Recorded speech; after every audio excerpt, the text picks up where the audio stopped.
আজ কেন পৃথিবীটা লাগে এত সুন্দর, সে কোন রূপকারে সাজালো এই চরাচর, সে কোন রূপকারে সাজালো এই চরাচর।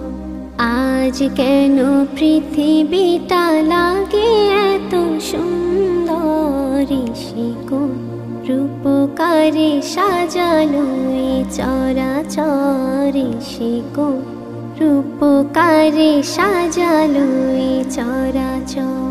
চারিদিকে নবরূপে করে ধরা ঝলমল, সেই রূপ দেখে হয় আঁখি দায় সুশীল।